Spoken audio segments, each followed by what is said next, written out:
Well, hello everyone, and welcome back to Costume Co. And today I have another wonderful costume designer interview to present to you.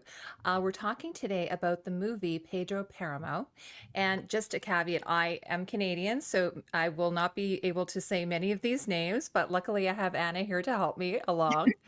But before we get started, I just want to tell you, so this movie, Pedro Páramo, it's actually the first foreign language film that I've ever covered on my channel. So I'm kind of excited to have Anna here go through this process with me.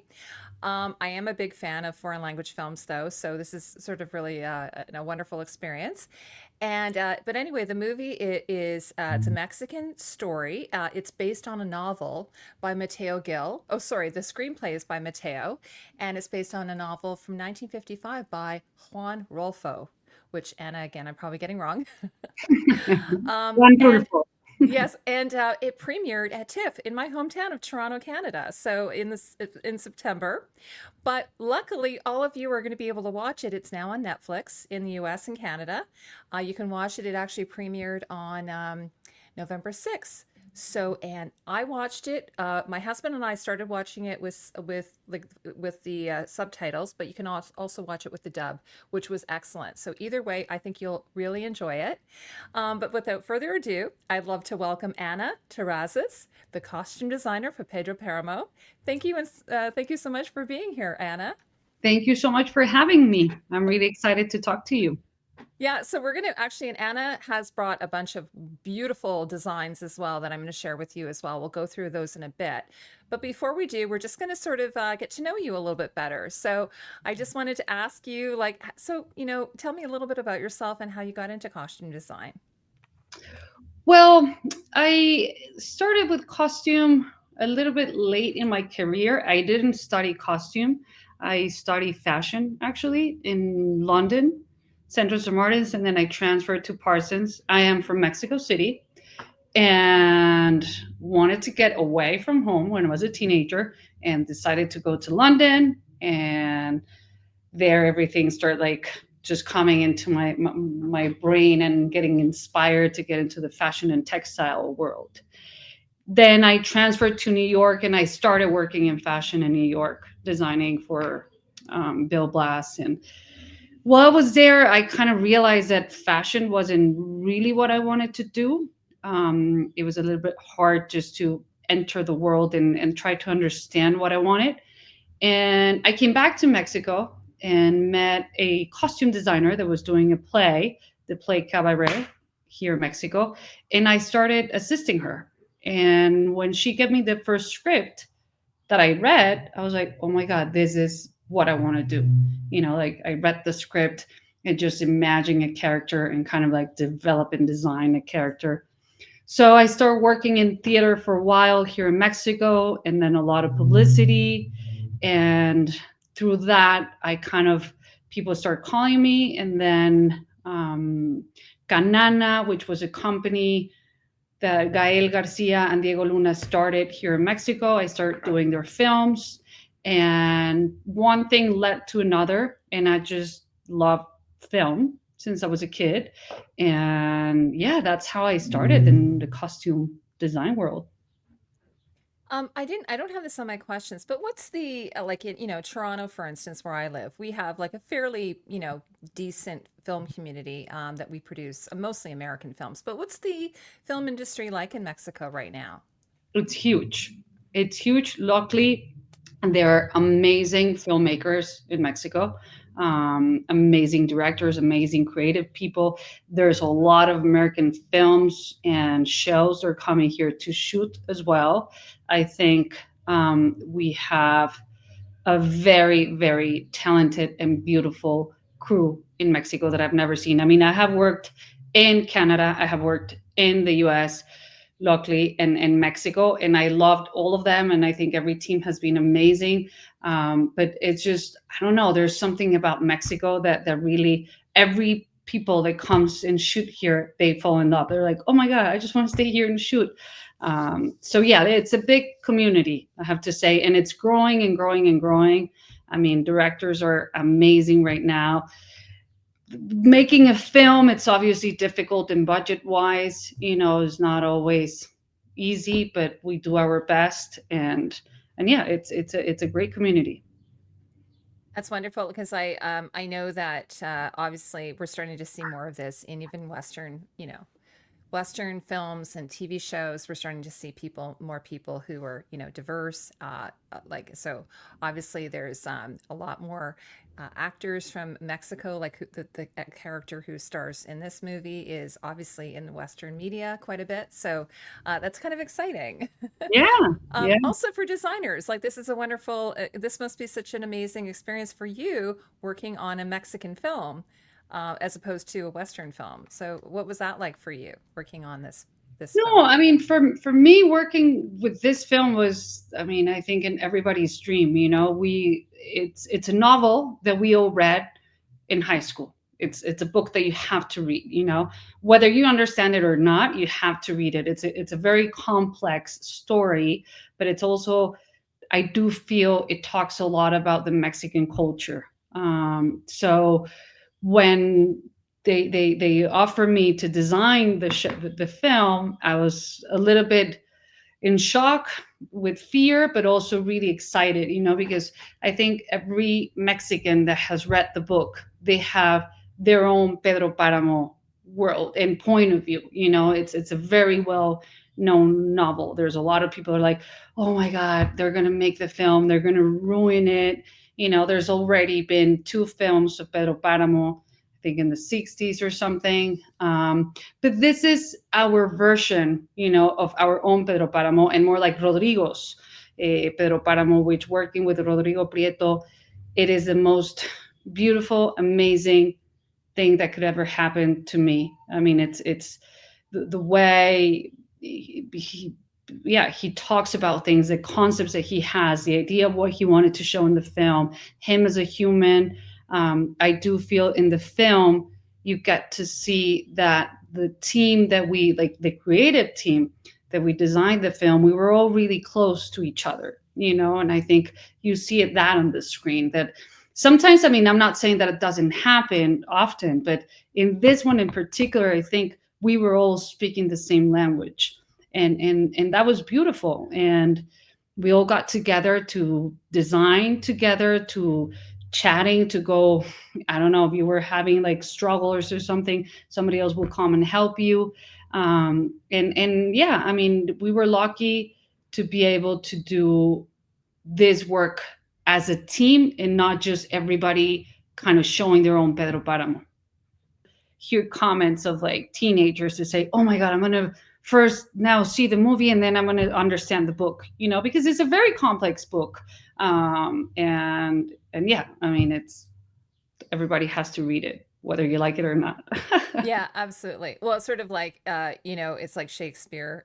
It's sometimes hard to read it, but then when you go to see it, or if you do both, it kind of fleshes it out, I think. I think Yeah. it's giving it a different medium. And so now I would have to go back and read the book because I've seen the movie first. But now, Anna, how did you get involved? Like, I mean, what was the process for that? Like, did you get contacted by the director? Did you know someone who knew someone?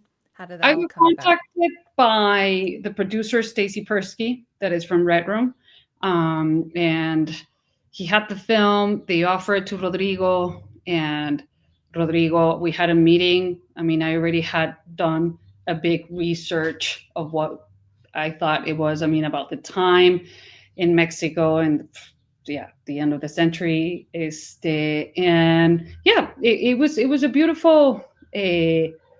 Approach from Stacy, and also he called, and the production designer Eugenio Caballero and Carlos Jacques, that we have worked together before, and it's just beautiful the way we work. I feel like it's like my brothers. We really help each other, because for me it's in. I mean, if we're not in the same page, production design, director, DP, all of us, then I don't feel part of it. And yeah, within all of us together, the research that we were doing for this film, we always share it, because you could find things. I think till the day today, I still see things that are new to me. We really had to study the time, the period, in order to be accurate to what we wanted to say and to be accurate to the novel. So and then obviously Netflix was involved, and they were really happy to have us. I already have done a couple of things with Netflix before, and yeah, we all got together to do this amazing film. I was going to ask you, so obviously you were familiar with the book, you read it in school, but did you go back to the book or did you just rely on the script? Like, how did you go? What was your process regarding doing your research, especially since I'm not exactly sure what the period is. At times it feels like not a period, and other times it feels pretty rooted in a period. So, what was your process there? No, but I went back to the book like two times. I read it and reread it because it's never ending, you know. And also with the script, it was like sort of comparing. We used to. I mean, this is a beautiful story because with the script and with the book, we were having meetings every week, like Mondays or Tuesday. Rodrigo, Eugenio, myself, whoever was like in the creative team, and it was really funny because we will start reading the script and immediately go to the book, you know, just to say, no, but wait, like this will happen to her. And we all had our own version, you know, it was like, no, like Eduviges, what happens to her, like how she dies and why she dies. And we all had a different point of view. So that was really interesting. And we have to, all of us, go back to the book. I mean, that was obviously needed in order to understand. I mean, this is a period of time from 1890 to 1914, you know, kind of like pre and post revolution of Mexico.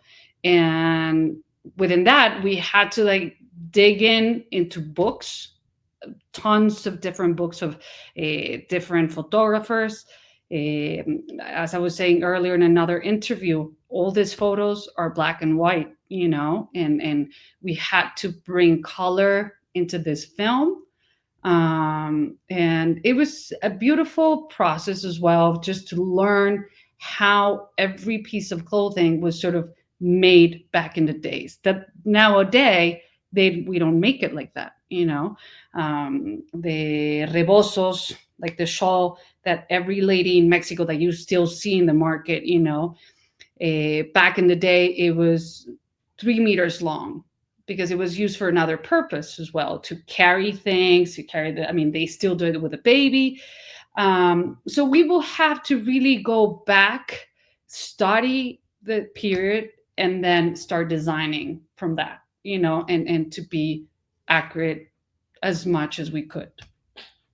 Oh, say so you did aim as much as you possibly could for historical accuracy. I always ask designers this because at some point, like, you're telling a story as well, right? And obviously, in this case, there's a little bit, I think they call it magical realism. Mhm. I'm not sure exactly what the genre is. I read, or it's even got some elements of horror as well. It's very interesting.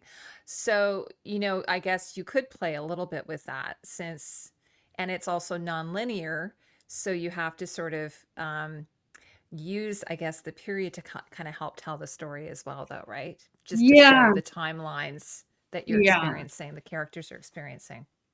So the only person that it comes from another time, which is 1940s, 1938, is Juan Preciado, that he comes to Comala to look for his father. So he's actually wearing a suit from the city. You know, he's the only one that you will see in a more 1940s suit. And what we did, I mean, first, the accuracy, we actually went back and researched what type of fabrics or like threads they will use, you know, what cotton they were using for the sandals. Nowadays, they have rubber. Back in the days, they didn't. It was all just leather. The width of all the fabric, of all the skirts, how much fabric we needed for each skirt, the bibs, like every little thing, you know, we went back and did it the same way. We work with tons of different artisans as well. The hats, for example, they don't make them like that anymore. So we found different hat makers that will actually believe in us and dive with us to go back into how these things were made. because they were like, no, but we don't make them anymore, and just like trying to convince them was like, but I promise you it will be like, you will love it, blah, blah, blah. And now people are seeing the film and they're like in love with the hats. Like they cannot even believe it. It's a different palm that we're using that it was used back. Like now they use pineapple palm and it's like much shinier and the weave is completely different. So we convinced them to really go back and just do this crazy jump with us in history. Same with the sandals, same with the rebosos, the skirts, everything. Like we actually study as well a lot of the charreria tailoring, which is the charros mexicanos, and work with a lot of very old tailors that they were like, oh yeah, I used to do that when I was a kid, and it was beautiful. And to answer your other question of the time that goes and comes, we created with a team with Rodrigo and Carlos and Eugenio sort of two different stages in the film. One when Pedro's a kid and when Pedro starts getting older. So when he's a kid, you'll see in the film that everything is humid and green, and the colors are much lighter and vivid, and the fabrics that we picked, they're lighter, for the skirts, they're like more floral, rather that when Pedro decides, Susana leaves, his heart starts to dry, and he starts deciding that he leaves Comala to die. Everything starts getting rustier, and then everybody starts to die, and they're all dead. So the weight of the skirts, for example, they're like much heavier as the earth is kind of swallowing them. You hear more like the steps of a huarache, and it all has a meaning that we did through color and through the decision of the fabrics that we were using to create that. And we did that with the main characters and the background. I mean, everything that you see in the film, we did everything, like the boots, the shoes, tons of different skirts, the underskirts, the pantalon de manta, which is a calzón mexicano that the Indians wear in that time. So yeah, those are like the two main things that we did, like color, texture, the distressing of the costumes as well. At the beginning, they're not as old, and then as you see all this rustiness, we added a lot of paint into them, went in, sanded. I mean, you see it in the film, but it was a beautiful and very manual project. Everybody had to put a hand in. It wasn't just like a pristine, and that was a beautiful thing to do as a team, and to be able to collaborate with so many and different people. Well, I was gonna, yeah, so you've touched on a lot of things I had planned on asking you. No, it was good. You did, no, because one of the things was, I know you worked with many local artisans, and then, but also, what about your crew? Like, you must have had a pretty substantial crew, just, you had to build everything from scratch, but also all of the breakdown. Everything had to be, especially, I don't want, this is spoilers, but there's ghosts. Um, so, so, to give it that dead, dusty feel, like I can't even on set, you must have just been throwing like dust at Oh my everybody. god, That, it was yeah. like a nonstop work. No, my crew, and I always say it, is an amazing crew. I have been working with them for a long time. Um, we had obviously a team of seamstresses, a team of tailors, a team of distressing, but we weren't even enough people. And even like my ACD had two ACDs and a couple people doing fitting. We weren't that many, and we had to talk to other houses like maquila, we call it in Mexico, tailors and seamstresses that have worked with us, just to say, okay, you're going to make all these different skirts, and these are the different fabrics. But the thing is, like, as you were saying, when we were getting back the things, they're brand new, because we just either did the fabric out of the loom or bought the fabric. So we have to work on it. And for that as well, we work with my team, and we also hire people from outside. We brought students as well to learn, because that's one thing that I've been trying in every production. If different schools want to come and learn, and it's like a, I don't know, it will help them to whatever, cross something in their university, they're more than welcome, and they learn a lot. And so yeah, it was tons of different hands on it. We had kind of like different tables to say, okay, you're going to send, okay, team, they are more painters for the art department. That I did another project that sadly didn't come out because COVID started and they shut us down. But I met them, and they do airbrush as well. So with the airbrush, and they're like all graffiti artists. They Oh, that would came be and much faster for sure. yeah, Yeah. yeah, because it was like we're never gonna finish, and No, I think the airbrush and everything, that's a great and it idea. also, yeah, and it gives a different texture, because Mhm. normally we work with like Fuller's Earth, or things like that, and Yes. different paints, and that the airbrush, it gave it something spectacular. Like I actually was eh, with production, and they're like, but why do you need them? I was like, please, please, just give me 10 of these guys, whatever, you're gonna see the difference. And when they went to set, the guys from production came to me, was like, oh my god, now I understand what you were saying. Like it looks completely different from this distressing, and that I think is like also one of the main important things of the film. Yeah, no, honestly, I didn't even notice anything. Like it just looked extremely lived in. Like it just looked, I didn't know, like sometimes I'll say, "Oh, I can sort of see some breakdown there," or I can see it in the seams or the hems. Like I didn't notice anything. No, the So hats it was so subtle. were Yeah. like brand new. I mean, they Oh come out yeah, of the the the belt. the sombreros, right? Which The was some of them sombrero. were so massive. No, they were like, You and couldn't that even walk through a door. we didn't even go that massive. There Yeah. was a description of one that it was like you can cover an entire family, and we tried it. I was like, okay, this is ridiculous. We can't use it.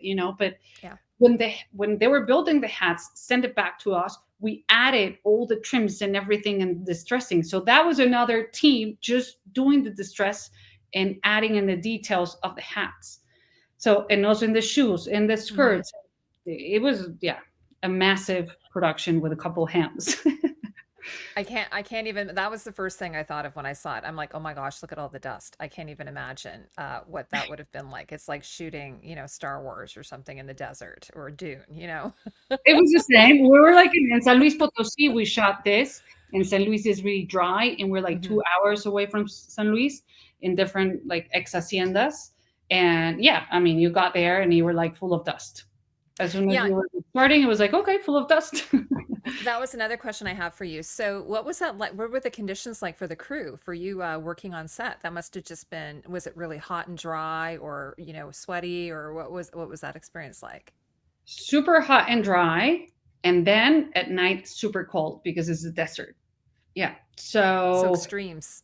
extremes. And the actors like Pedro and Fulgor, at the beginning, the trousers that they're wearing, they're actually the tailoring of the charros, and those are the fabrics that they use, and it's wool. And then we wooved everything, and we chose the colors for each one of them, and then they're lined in muslin, and they're pretty thick Oh. in order Mm-hmm. for them to be in the horse, because they're going to last forever. Back in the day, you didn't change your clothes as you do now. And when we were in fittings, they were trying the clothes, and they're like, "We're gonna die. Like this is just gonna be so hot." And you know what? They got used to it. Like at some point, they didn't even felt it. So it was so hot, but there was just like they got into their character, and it was just Oh, something yeah. that gave it, that helped them to get into the character. And for the crew, I mean, production treated us really well. We were also shooting every time. It was a travel of hour and a half to location. Oh, yeah. Yeah, so that And was then you also could just take the giant sombrero and stand under that. The exactly, crew and could just go under everybody there. will be like, On- the other thing I want to ask you is so I know that you did use quite a bit of color. And now, did you keep certain colors for specific characters that you wanted to say that like sort of as a storytelling device? And if you did, which characters did you do that for? yeah, for all of them, we picked different colors. Um, for and we all it was more through the novel, that there's a lot of like description of where they are. For me and Rodrigo, for example, Fulgor, which is Pedro's right hand, he's the one in charge of the corn, of the horses. He's always working on the ground, picking things. So we got him into the green world. That was his color. Pedro, it was into the browns, that he's like down to earth and he's stubborn and he's never gonna like move out of Comala. Susana, in the book, there's a lot of different scenes that relate her to water. So we really wanted to go into the blue world. And this was something, again, that we discover as we were designing. First we had Pedro in blue and Susana more like in a pink color that was going to go into burgundy. But after reading the book a couple times and talking to Rodrigo, we start changing the colors of the characters. Miguel Páramo, the inspiration came out of like the sunsets in the desert, because he's like the rebel of the family. He just goes. So there's a purple shirt, like super purple, and like the brown sort of orange jacket. So all of them are related into one color. And again, also in the background, that the colors are start light colors and then they go into more the rusty. So it's all a story through color. And they start again like Susana and Pedro in lighter blues or lighter beige. When Pedro's a kid, he has this suit that is more like in a very light brown. And then as soon as he starts getting older and drier and sadder, he starts getting dark brown till he dies.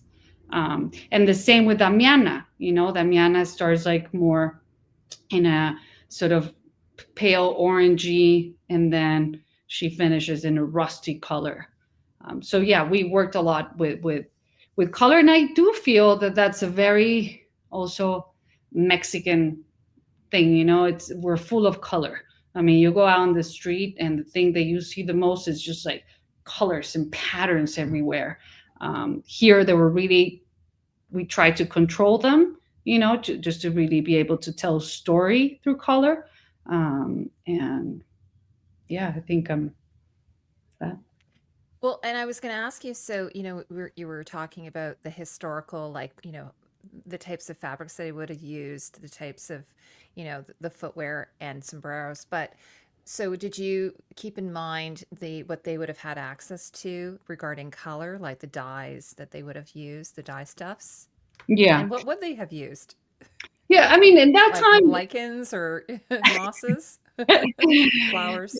exactly. No, and also, I mean, the entire film is all these different social classes of Mexico. You have el hacendado, the hacienda, the owner of the hacienda, the one that has the money. I mean, Pedro ends up marrying Doloritas because of money. She's another owner. And then when you see the people in the background, that they're wearing all the huaraches and they're wearing the muslin pants, that's what they were able to buy and to get, and just a palm hat. But then you see Pedro that he has the felt, which back in the days, and that I have to say, they were made out of rabbit and all those different furs. We didn't use any of those. It's just pure felt. But it's the felt, the boots, the leather. It's all those different things that would make a difference between where in the class you were. Um, Same as the ladies, and you see then that they never change. O sea, they would change once or twice, and that was what you were able to afford.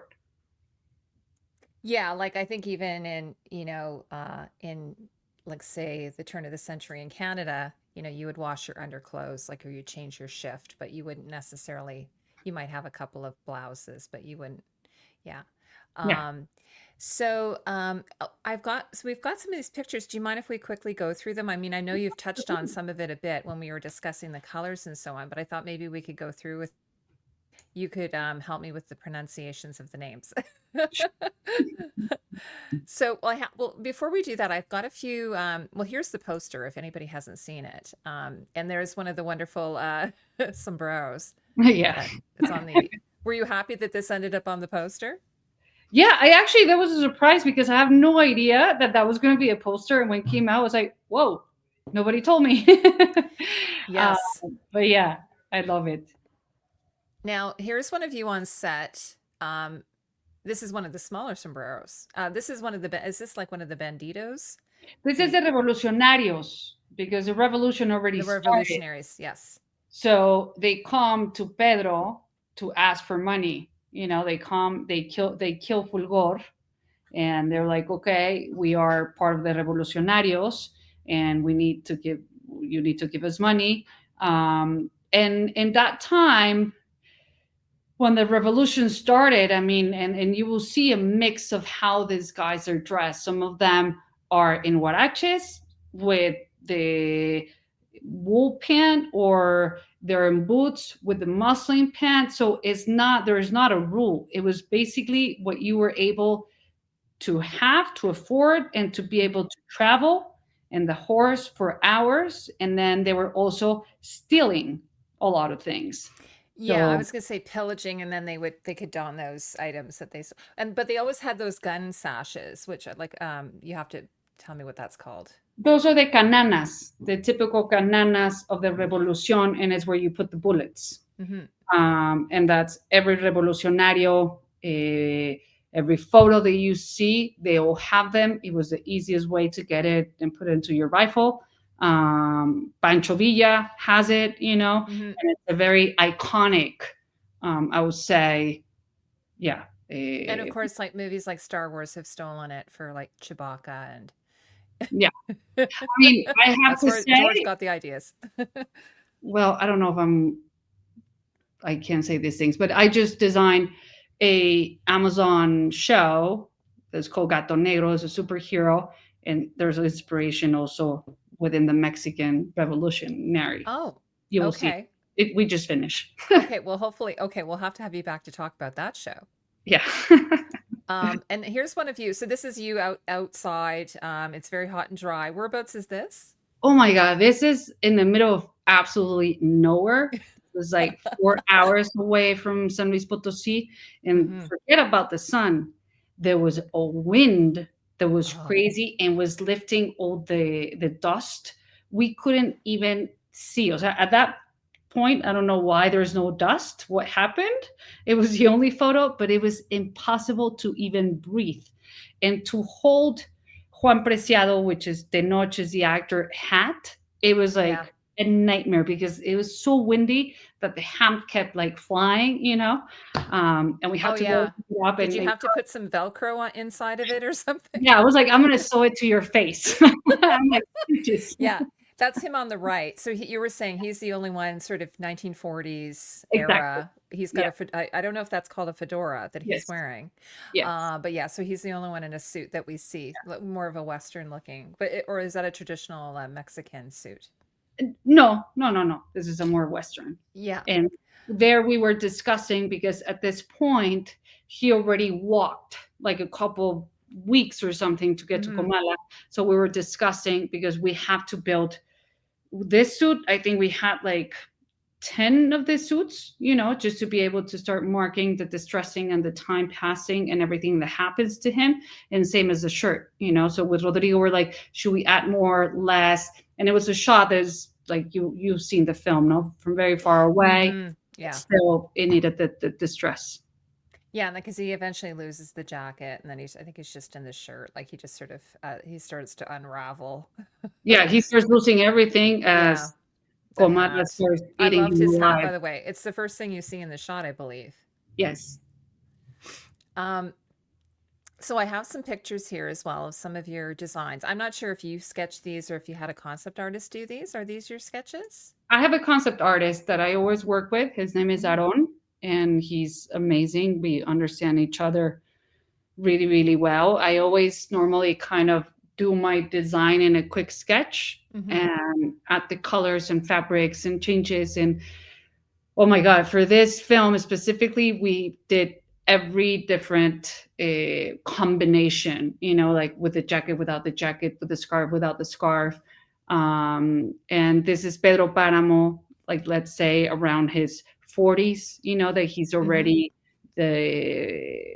was the boss and starts getting bitter and bitter. And there's a thing here that in this illustration is a little more gray. It's supposed to be blue. Well, it actually in the film, at some point he has a blue scarf when he's a kid. And we try to add different type of blues in tiny situations with Pedro that relates him always to Hmm. Susana's Of color, course. Yeah. and Because also even as a little girl, she's got a very, I think it's a pale blue, like a pretty pale blue dress. exactly, And then when she's lowered into that where he's trying to find the gold coins, I think she's in a blue dress there, if I recall. yeah. Then a blue Mm. skirt and a And a white, blue, yeah. yeah. And then here's the other one here. Yeah, so it was like, well, should we make them a little bit lighter? And for example, the chain, the watch chain as well, it was belonged to his father, and the way Ah. that he's dressing, it's like almost imitating his father. Like he just kind of like never left the suit that his father was killed in, and he just continues to wear that since he's a kid to the end. Hmm. So it's different combinations of just like either color or cuts of what we wanted to do in the suits. Yeah, and then Manuel, who plays Pedro, I'm not sure what age you started him at, but they age him up until he's quite an old man. Yeah, So several decades, I believe. yeah, yeah, Um, yeah. He goes into like the 40s mm. and then till he dies. Yeah, an old One of man. the things my husband had said, he's like, "Oh, is he wearing spats?" And I said, "No, I think those are the pants, but they did have like a fastener or a snap of some kind, and Yeah, then they would flare out. Is that correct? And you could yeah, open them." yes. Um, so when you're putting them on, do you undo the fasteners, or is it just so that if you want to spread them open for your take off your boots, or what's No, the? one by one, you have to do it. Oh, you have to do Because them one by one. yeah, and I think that that works a lot as well for the actors. Some of the actors will say like, "Can we just like do this? Like nobody's gonna see it's a film," and you always get a chance to cheat on those things. But I think in this film, for everybody, it was really important to get dressed. Like even there's an actress that Mayra, the one that plays Damiana, she videotaped herself the last day, and she did like a whole ritual of getting out of the dress, like the skirt and the whole thing, and leaving her character there. And I love another that. story, it was like for El Padre Renteria, the father of the church. For him, we actually the sotana that he's wearing, he every sotana has the 33 buttons because it's the age of Christ. Hmm. And I was like, do you want us to put like basically like a zipper underneath and you don't have to button every day? And he's like, no, I need to button this myself every day. So I was like, okay. And so he had to do the 33 buttons. And for him, it was kind of like a ritual to do it in order to go to set. And that's one of the things that I really love about the doing the fittings with the actors, because we discover a lot of things that will help them get more into the character. Like the shoes, for instance, for Fulgor as well was a different thing. He has never worn those type of boots, so Hmm. obviously it made him walk completely different. Um, so yeah, all those tiny things that you don't see there, I think, and that you always can cheat. I love when actors come and say like, no, no, leave it this way, like it will help me to get into this. Absolutely. Can I ask you, on his pants, it looks like there's a flourish. Is that embroidery or is that done with paint? How do No, you? an amazing technique Hmm. and very insane, and just certain people can do it. It's the charreria, which is the charros Hmm. mexicanos. There's a lot of that, and you call it cachiruleado. I'm so sorry, but that's a word. It's español. There's not in English. Cachiruleado. That entire one, we designed it. We did the drawing, and then you send it to the artisan, and they put it in leather, and they cut it with tiny, tiny little scissors. It's leather, Oh, and then they wow. stitch it. They go one by one stitching it. Oh my It's gosh. insane. It is the most beautiful thing in work that I've seen, and it's a lot of detail. But yeah, it's not embroidered. It's Yeah. cut out of There's, leather by hand. and is his jacket felt or is it suede? Suede. Oh, it is. Okay. Yeah. I just love all of the textures and all the layers and like you can see um just all the attention to detail that's there. It's fantastic. Oh, You must I be so thank you. proud. Yeah. I'm oh sorry, I'm gonna show I've got some more a few more. We don't have to go through them all. This is a young Pedro. And actually I love this costume. And his hat in particular. I thought it was an interesting style of hat.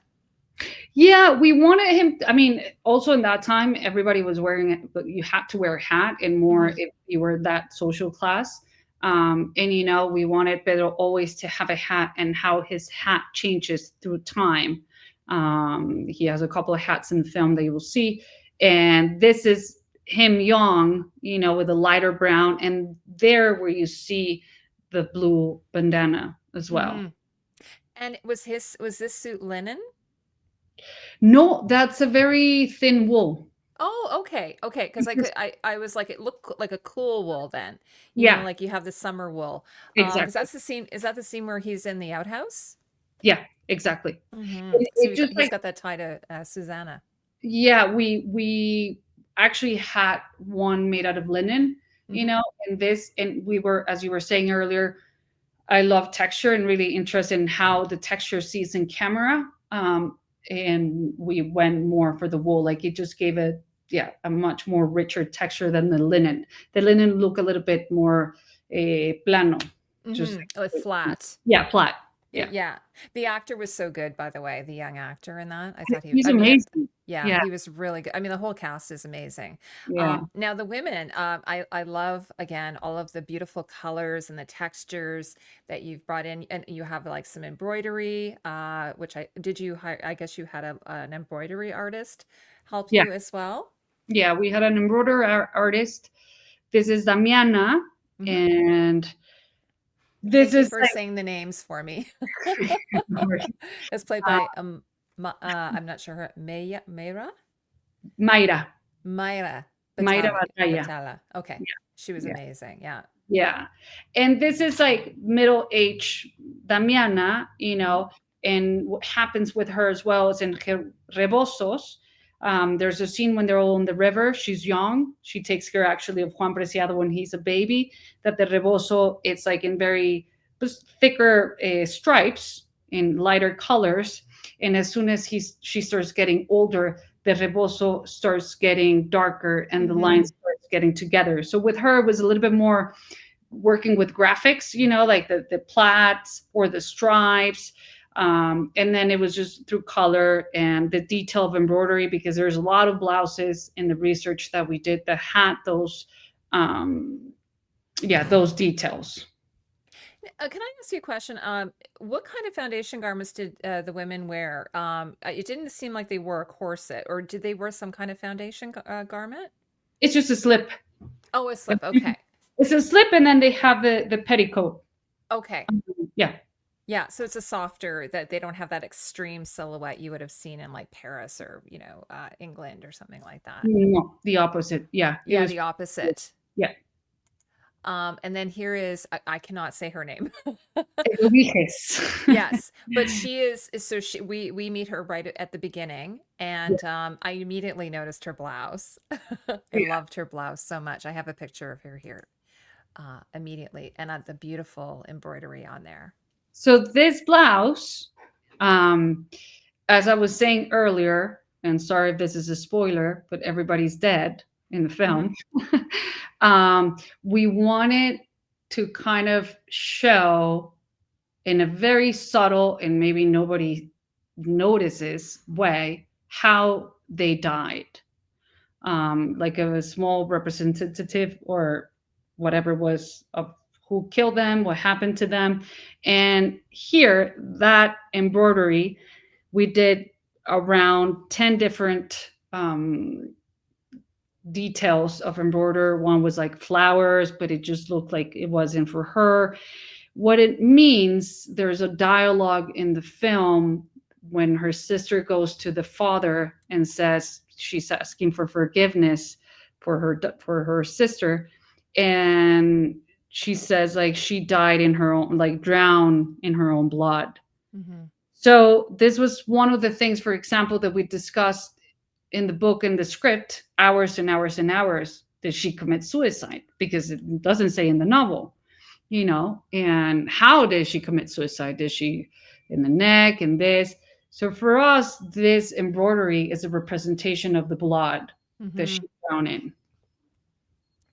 Yeah, and then and there you can see the skirt because it almost reminded me of like a hobble skirt.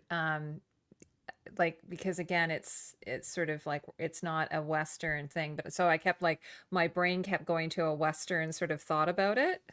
Well, if you see the difference between Damiana and Hmm. Eduviges, she's the owner of the cantina of the town. Yes. She's the one in charge, and she's the one that is closer to get money or closer to higher society. So actually, she's wearing boots, Mm, and Damiana always wears yeah. sandals. Oh, okay. She's Yes. Here relaxing, she you is know? here. Yeah, I see what you're saying. So those are the tiny details that you will Mhm. see the difference to make between the social classes and the skirts.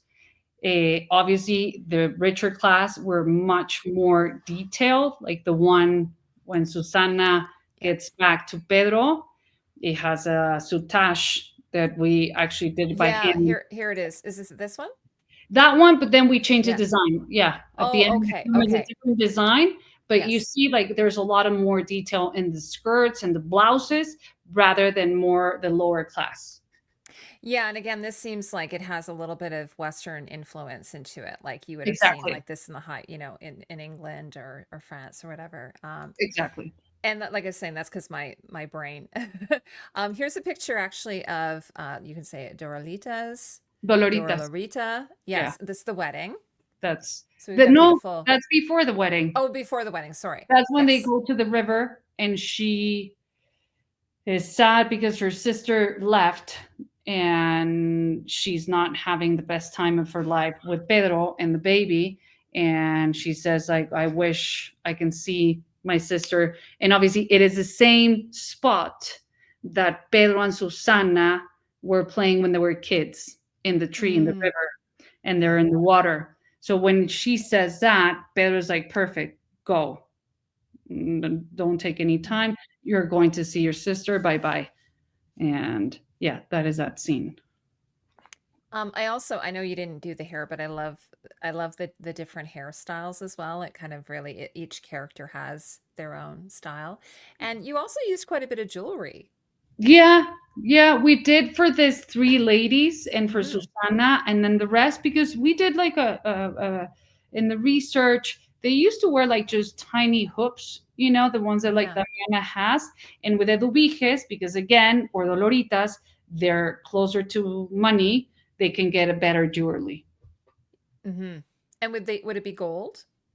It wasn't, no, it Probably. was more silver. Oh, okay. That's Yeah, okay. Yes.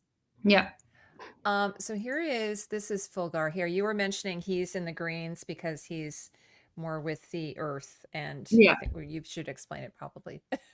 Yeah, I mean, he's the one in charge of getting the whole hacienda running. So Hmm. he's the one in charge of getting all the fields and getting the people to work.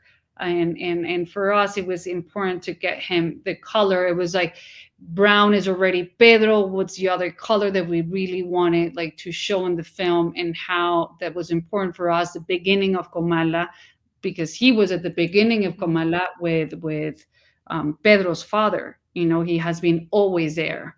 And so these are like the greens, and then that we worked on him. Even with his hat, there's a hat.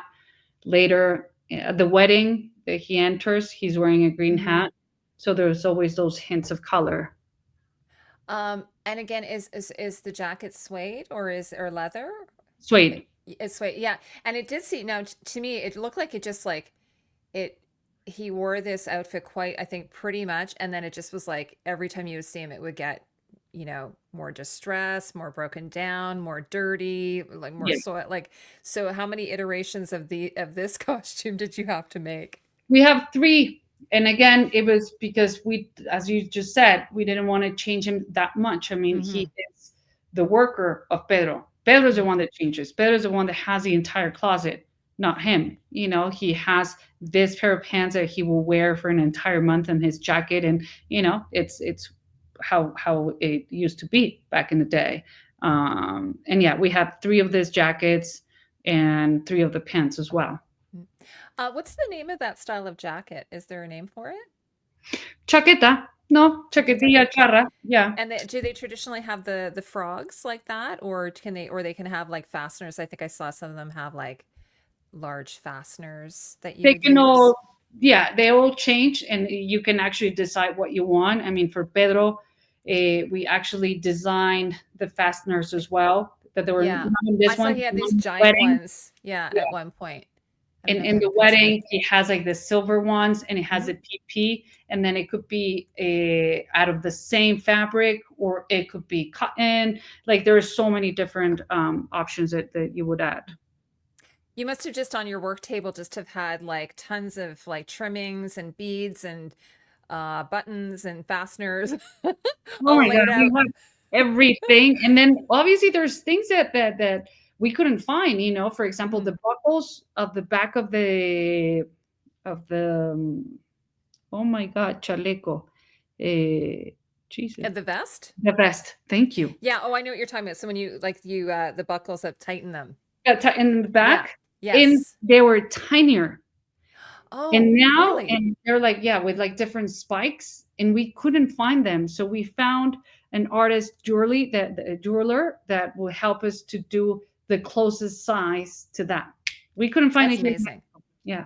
I've talked to a couple of designers who sometimes they've had to find people on Etsy or on Instagram, like people who do very, very specific type of thing.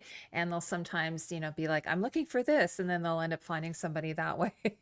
But Yeah, because I do think if you're making a period film, and obviously if you're mm, making a period film and you can do whatever you want, but if you were trying to be as accurate as possible, just try to get it as accurate as possible as those tiny details that people be like, nobody will notice. I'm like, but I notice, and that's yeah, of like course. the most yeah. And you don't know what's going to be you don't know what's going to be on the poster. You don't know what's going to be like, like in frame, right? I'm using the wrong terminology, I'm sure, but here's Juan. We should at least show Juan. Uh Yeah. but it looks slightly different than Yeah, what. there's another concept that Okay. maybe I didn't send to Daria, but yeah, because this one we actually tried to do just with a sweater, Hmm.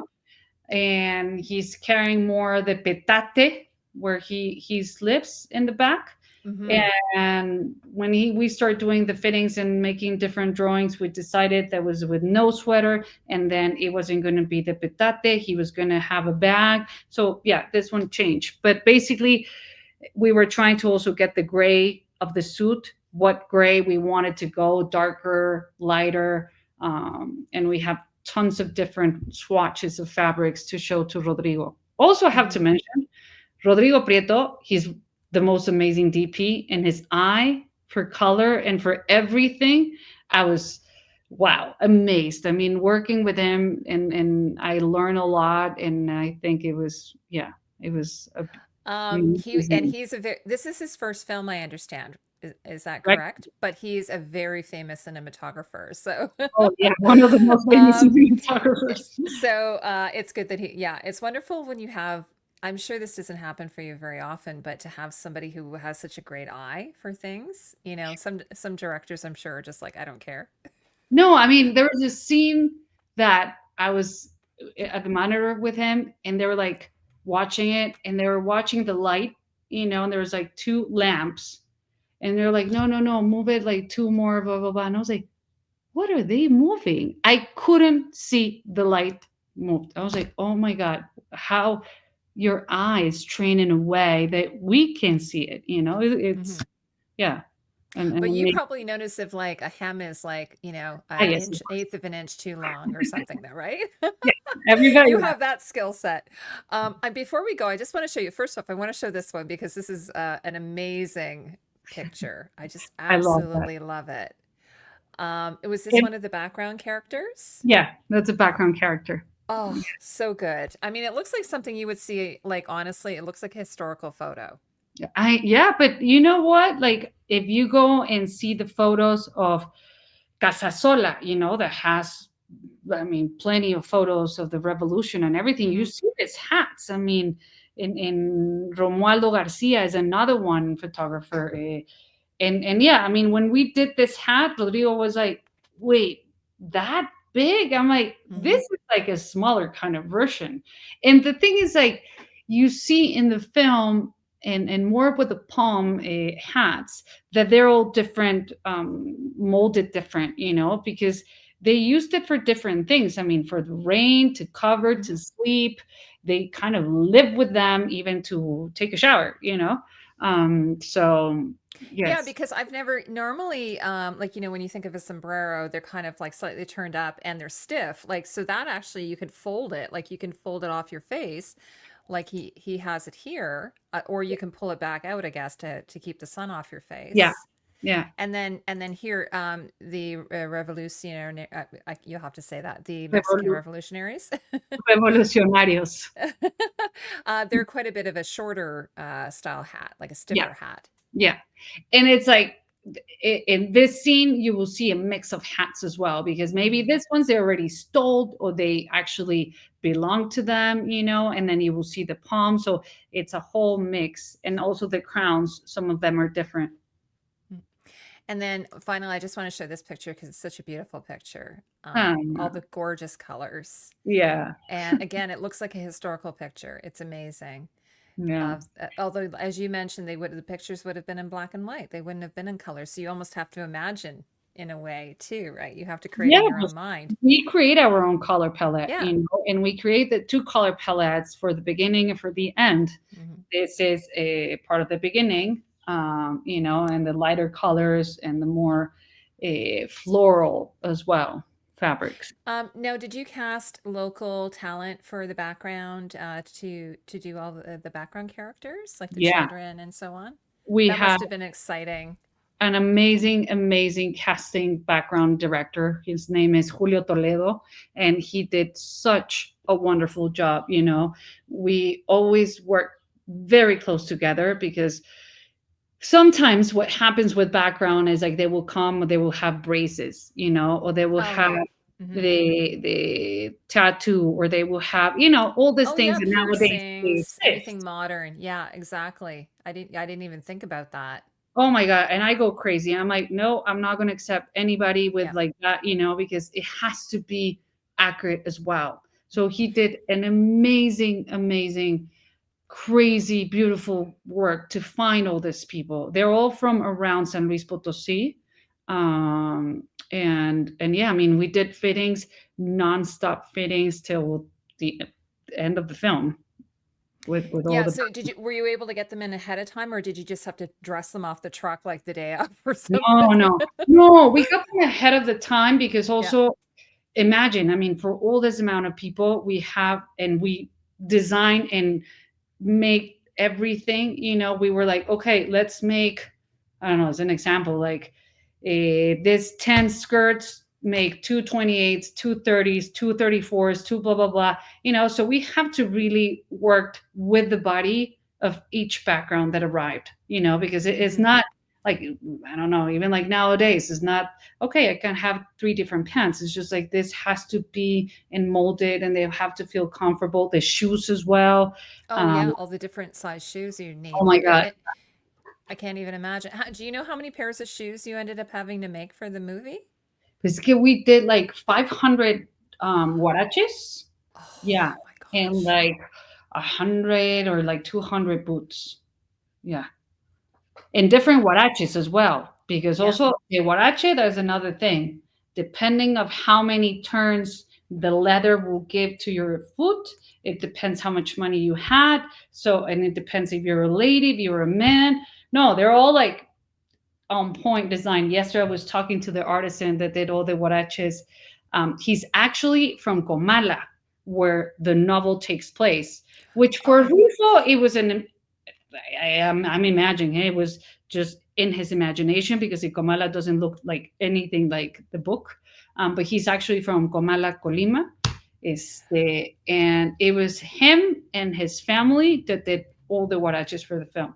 oh my God. Well, because yeah, so that's the other thing is I just read this is that the setting is a fictional setting, but there's actually a real town or community called that as well, right? Mhm. Like is so it so and I'm assuming he was familiar with the book when you called him to help you with this. He must have been like very excited.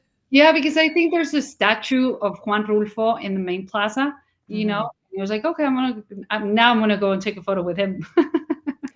Well, I just want to thank you so much for spending time with me. Like, this has just been an amazing conversation we've had. But before I let you go, I know you teased that you are working on something else for maybe Amazon. Did you want to, can you just tell us a little bit about what you're working on, if you're allowed to at all? And if so, maybe you'll come back. It's a TV show called Gato Negro that we just finished shooting, and I just designed. It's a Does that mean superhero. Black Cat? It's a black Gato. cat, but it's Yeah. yep. There was a yeah. In the 70s, there was a kind of comic book that came out, Oh, and okay. What's the genre? it's superheroes. Oh, that's exciting. I So just totally designed different. the superheroes. I didn't design anything else, just the Yes. superheroes, and I had so much fun. That's Um, awesome. yeah, and then yeah, And we do you know just when that's finished. coming out? I have no idea because Oh, we okay. finished shooting They on don't tell you Tuesday, anything, do they? so I don't know. They keep you in the dark. Yeah, Do you have anything else planned that you're going to be going on, or you're taking a little break for a while? I'm taking, I think, a little break to the end of this year. Hmm. Of There's a course. couple of projects that we're talking, but nothing set yet. Well, I just want to thank you so much. This has just been such a pleasure for me. And of course, earlier we were talking about Hello Tomorrow, which I couldn't remember the name, but it was you designed the costumes for that as well, and Roma. So many wonderful designs that you've done, and it's been such a pleasure meeting you, Anna. Thank you Thank so you much so for much. coming and talking about this movie. And thank you for having me. It is a pleasure talking about this. Please see the film. It's a beautiful project that we did with a lot of love. So I hope you'll Yeah. like. And I have it, like you can see it says it's on Netflix. So it's out right now if you're in Canada, US, I believe in Mexico, on also on Netflix, Mexican Yes. Netflix. And hopefully our friends overseas as well. If you're watching, you can watch it there. And I think it's about just about over 2 hours. So as I mentioned, you can watch it with the subtitles, you can watch it with the dub over, which was excellent as well. So but Anna's work in this is absolutely incredible and stunning and gorgeous. So I really hope you all watch it. And I really thank you for sharing your photos with us as well. Thank you. Thank you so much for having Yeah. me. And Daria, thanks so much for helping us. Daria's in the background. She set this all up. So I want to say a thank you to her as well. So everyone have a lovely evening. Take care. Bye You now. too. Thank you. Bye. Bye. Thank you so much.